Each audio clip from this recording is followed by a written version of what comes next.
जोर से बोलो ना। एक बार ना भगवान सरल भगत को कैसे मिले ये सुनो।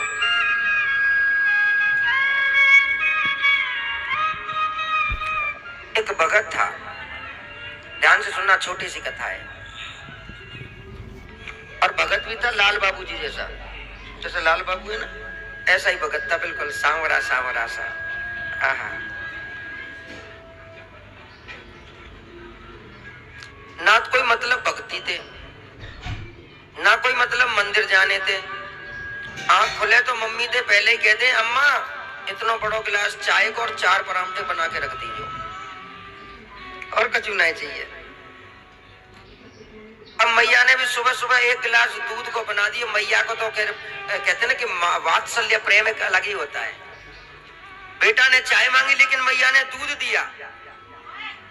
मैया ने 1 गिलास दूध दे दिया, 4 पराठे बना करके दे दिया। अब लाल बाबू जी ने मरोड़ करके वो पराठा खाया, दूध पिया और मस्त पूरे दिन घूमते रहे बाबू जी बन करके।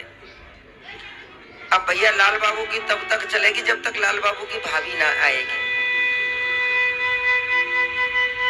जब बाबू की भाभी जी आ गई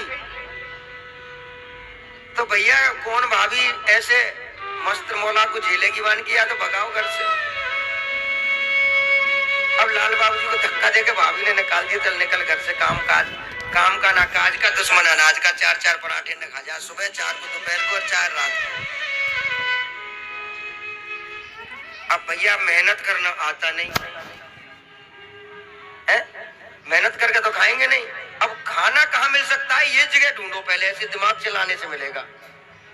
कंप्यूटर का दिमाग चाहिए भाई। अब खाने के लिए, बैठ के खाने के लिए सबसे बड़ा काम तो यही है। अब वो घूमते घूमते कहीं जा रहे हैं तो देखा एक बाबा जियों का आश्रम था, वो आश्रम में घुस गए। अब आश्रम में घुसने के बाद में देखा कि मैया वहां तो पंगत में भाई बाबान के मोटे मोटे टिक्कर और देसी घी में डूबे हुए। अब ठाकुर जी को भोग लगाया बाबा ने। अब ये खड़े बैठे देख रहे, भैया कोई हमें पूछ ले। अब वहां पंगत लगी तो संतों ने कहा कि अरे भैया आप बैठ जाओ। अब वहां पे लाल बाबू जी बैठ गए। आंदे भैया आज तो। अब महाराज वो मोटे मोटे टिक्कर देसी घी में डूबे हुए, आहा, वो आश्रम का भगवान का प्रसाद, दाल भात और उसमें फिर चटनी साथ में, सलाद। और महाराज वो तो चकाचक खा करके। अब लाल बाबू जी सोचने लगे कि क्यों ना महाराज अब तो यहीं विश्राम, अपना स्थान जमा लिया जाए। प्रेम से कह दो, जोर से बोलो ना। अब तो अपना यही स्थान जमा लिया जाए। अब तो चरणों में गिर पड़े, गुरुजी मुझको अपनी सेवा में रख लो। पर काम करना कुछ आता नहीं है, काम की बोलना मत। वन कोई नहीं बेटा, ज्यादा कुछ नहीं करोगे तो मंदिर में झाड़ू पोंछा तो कर लोगे ना, कि हाँ गुरुजी झाड़ू लगा दिया करूंगा बस। और खाने को 3 टाइम चाहिए, ये शर्त मेरी है। वन की चिंता मत करो, सुबह बाल भोग मिलता है, दोपहर को राज भोग मिलता है, शाम को शयन भोग मिलता है। वो हमारे ठाकुर जी भोग लगाते हैं। अब महाराज कहते हैं जहाँ सुख है वहां पे कहीं ना कहीं छोटा सा दुख तो आ ही जाता है। अब महाराज आई एकादशी, दिन आ गया एकादशी का। अब एकादशी के दिन तो महाराज रसोइये ने रसोई में चूल्हा ही नहीं जलाया। अब लाल बाबू जी की नजर तो वही है, महाराज रसोईया जी नहीं आए, तबीयत तो ठीक है। हाँ महाराज तबीयत ठीक है। तो महाराज कुछ बाल भोग वगैरह, ठाकुर जी को भूख लग रही होगी। अब गुरु जी कहने लगे कि महाराज देखो हमारे आश्रम में एकादशी के दिन भोजन नहीं बनता, अन्न नहीं ग्रहण, हमारे ठाकुर जी का भोग फलाहार का लगेगा। लाल बाबू कहने लगे हमने एकादशी की तो हमारा तो एकादशी बन जाना है पूरा, हमारी एकादशी हो जाएगी ये तो। गुरुजी हम पे तो एकादशी हो ही ना है। तो गुरुजी कहने लगे भैया ऐसे कर, कितना खा लोगे? महाराज बस वही 4 टिक्कर बनाने, 1 किलो आटा बहुत है, बहुत है। अब 1 किलो आटा ले जा, आटा गुड़ है, आलू मिर्च मसाले आश्रम से बाहर ले जाओ और बना के खुद खाओ। अब लाल बाबू ने सोचा आज तो काम चला लेते, बाकी फिर। अब जैसे ही लाल बाबू जी हमारे ले जाकर जाने लगे तो उस समय क्या कहने लगे कि महाराज सुनो इधर आओ। गुरुजी ने कहा कि लाल बाबू इधर आओ। हाँ बोलो गुरुजी। बेटा जब भोग बना लेना तो पहले मेरे ठाकुर जी का नाम जरूर ले लेना, मेरे राम जी को भोग पहले लगाना, उसके बाद में खुद खाना। अब लाल बाबू जी ने कहा बेचारे ने बनाया, मैया ने तो बड़े प्यार से टिक्कर बना के दिए। अब कभी बनाए, आज पहली बार बनाए और वो भी 10 जगह से जलाए दिए। जला के मुश्किल से हिम्मत करके बनाई और बना करके एकदम याद आया, गुरुजी ने कहा भैया पहले भगवान को बुला के मेरे राम जी को भोग जरूर लगा दीजिए। देखो सरल स्वभाव बात बता रहा हूं मैं। भगवान कैसे मिलते हैं मूर्ख को, विद्वान को कभी नहीं मिलते। आज यहाँ पर बैठ गए, बना करके थाली सजा दी और लाल बाबू जी कह रहे, प्रेम से बोलना पड़ेगा, वो मेरे राम आइए, राजा राम आइए, आकर के भोग लगाइए। मेरे राम आइए, रस राम आइए, आकर के भोग लगाइए। वो मेरे राम आइए, राजा राम आइए, आकर के भोग लगाइए। मेरे राम आइए, राजा राम आइए, आकर के भोग लगाइए। अब महाराज जी 10 मिनट हो गए। अब देखो जब पंडित जी भोग लगा दे तो पर्दा लगा देते हैं, नाभ्याम आसीद अंतरिक्ष गुम शेष नवदेव, मंत्रों के द्वारा भोग लगाते हैं। अब लाल बाबू जी तो संस्कृत पढ़े नहीं है, जो उन्होंने तो कहा मेरे राम आइए, राजा राम आइए, आकर के भोग लगाइए, जैसा पूर्व को रूखा सूखा बनाए खा लीजिए। राम सीताराम भय प्रकट, आकर भोग लगाया, जैसा बनाया भक्त ने, बैठ कर प्रसाद पाया।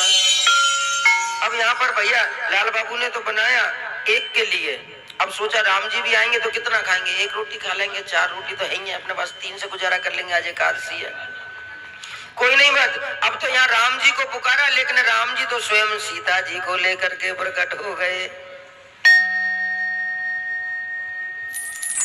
अब तो महाराज अगले दिन फिर उन्हें कोई बात नहीं भी, आए गए तो खाओ। अब माँ जानकी और भगवान राम दोनों ने चारों रोटियों को साफ कर दिया।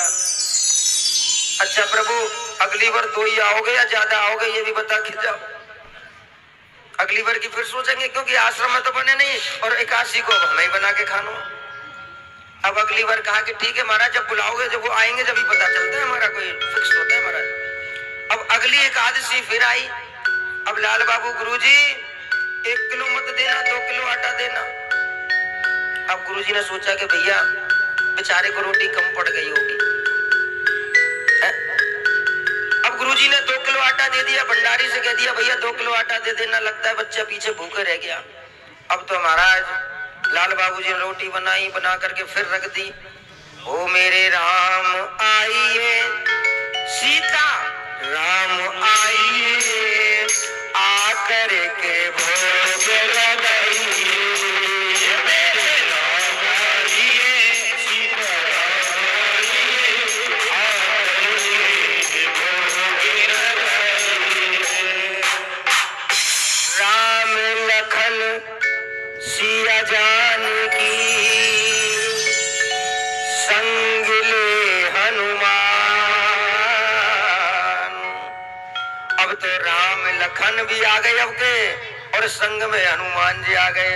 अब लाल बाबू की तो हो गई आंखें बड़ी बड़ी, खुद आए तो आए,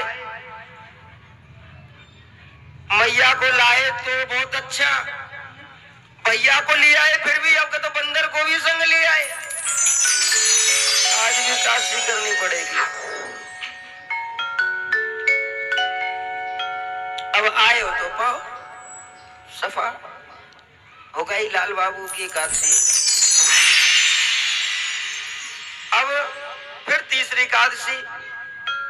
अब लाल बाबू गुरुजी 4 किलो आटा कर देना। गुरुजी कह रहे हैं लगता है भैया ये तो बेचता है, खाता तो नहीं होगा। एक आदमी 4 किलो आटा तो खा ही ना सके। अब कहा कि चलो देखें तो सही, आज इसका पीछा करेंगे। आज लेकर के महाराज आटा दाल आलू ले जाकर के पेड़ के नीचे रख दिया। अब तो भैया लाल बाबू हुए, और वो भी लाल बाग को। आज लाल बाबू ने दिखा दी कि भैया आ जा तू आज महाराज वो आटा दाल सब पेड़ के नीचे रख दिया। वो मेरे राम आइए सीता राम आइए और आकर के भोग लगाइए। मेरे राम आइए सीता राम आइए आकर के भोग लगाइए। राजा राम आइए सीता राम आइए आकर के भोग लगाइए। राम लखन सिया जानकी संग ले हनुमान, आज प्रकट हुआ वहाँ पूरा राम परिवार। राम लखन सीता संग में हनुमान और अब के पूरा परिवार भरत और शत्रुघ्न भी प्रकट हो गए। अब राम जी कहने लगे कि लाल बाबू कहाँ है, जरा दिखाओ भैया, भोजन दिख नहीं रहा। कहने लगा बहुत चालाकी कर ली महाराज, ये आटो रखो, ये आलू रखो और ये गुड़ रखा, अब बनाओ और फिर हमको भी खिलाओ। प्रेम से बोलना पड़ेगा राधे राधे।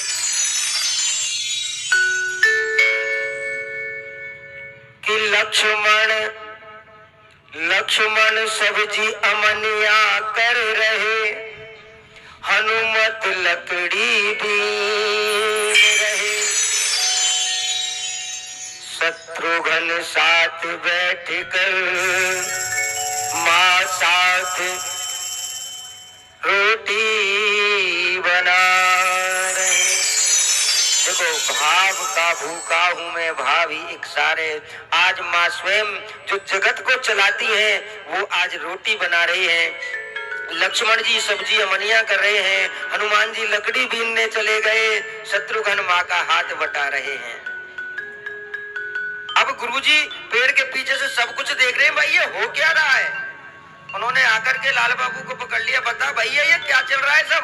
अरे तुम्हें दिख नहीं रहा, देखो ये राम जी बैठे हैं, मैया आटा गूंद रही है, हनुमान जी लकड़ियां बीन करके ला रहे। अरे भैया हमें कुछ नहीं दिख रहा, पहले राम जी से कहो हमें दिखे तब हमें विश्वास होगा। तो भैया लाल बाबू ने कहा प्रभु अब तो मुझे तुम गलत करके दिखाओगे, अब तो तुम्हें दर्शन देने पड़ेंगे। वन की भाई हम साधारण इंसान को दर्शन नहीं देते, प्रेम से बोलना पड़ेगा राधे राधे। भाई देखो ये तुम्हारे गुरुजी जरूर है, लेकिन गुरुजी की भक्ति में वो शक्ति नहीं थी, लेकिन तेरे सरल भाव में वो शक्ति हो गई कि हमको प्रकट होना पड़ा। तो गुरुजी ने कहा कि देखो आज तो दर्शन होंगे तभी हमें विश्वास होगा, कि नहीं तुम तो सोचेंगे तो झूठ बोल रहा है। आज उन्होंने प्रार्थना की कि हे प्रभु आज दर्शन दो ना, वरना गुरुजी मुझको गलत समझेंगे। आज यदि तुम सच में हमसे प्रेम करते हो और सच में हमारी भक्ति के लिए आए हो तो आपको दर्शन देने पड़ेंगे। कि राम लखन सिया जानकी लेकर हनुमत राम परिवार, गुरु के सामने प्रकट हुआ पूरा राम दरबार। रामचंद्र भगवान के हो। आज देखो गुरुदेव पहले राम जी के चरणों में नहीं गिरे, आज स्वयं भक्त के चरणों में गिर पड़े कि भैया तेरी वजह से मुझको भगवान मिल गए।